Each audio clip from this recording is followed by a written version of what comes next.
what the president is doing is it's almost seeing people who have been in cahoots with each other. Is there no honor among thieves? That's really kind of what it comes down to. They've all exploited the truth, and some have made money off of it, and some have made political capital off of their misrepresentations.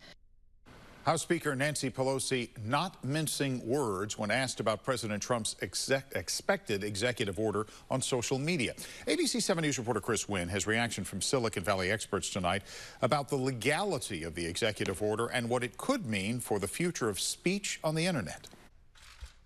This afternoon, President Donald Trump signed an executive order targeting social media sites like Facebook and Twitter, claiming he was taking action to defend free speech. They've had unchecked power to censor, restrict, edit, shape, hide, alter virtually any form of communication between private citizens or large public audiences. This comes after Twitter labeled two of the president's tweets about mail-in voting as potentially misleading. There's no precedent in American history for so small a number of corporations to control so large a sphere of human interaction. The order opens the door for the FCC to revisit Section 230 of the Communications Decency Act, which could make it easier for companies to be held liable for the content posted on their platforms.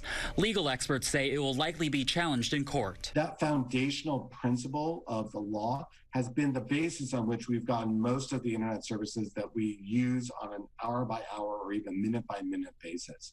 So any changes to Section 230 have the potential to ripple across every aspect of our lives. The president and his supporters have long accused social media companies of silencing conservative voices. Political analysts say today's move could help the president get reelected. Going after social media companies is one of those things where there's relatively little political risk, but a lot of potential political reward because of his ability to get his base animated and motivated to get out, cast those ballots, and to vote and support him come November. Twitter CEO Jack Dorsey defended his team's decision to fact-check the president as part of its efforts to enforce the company's civic integrity policy.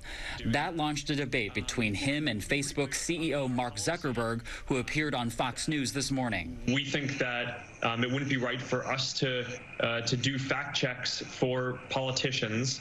And that people should be able to hear what politicians say. Facebook released a statement this afternoon saying that repealing or limiting Section 230 would penalize companies that choose to allow controversial speech and encourage platforms to censor anything that might offend anyone. Social media has reached a point of maturity where concerns about data ethics, algorithmic bias, and consumer privacy must be addressed.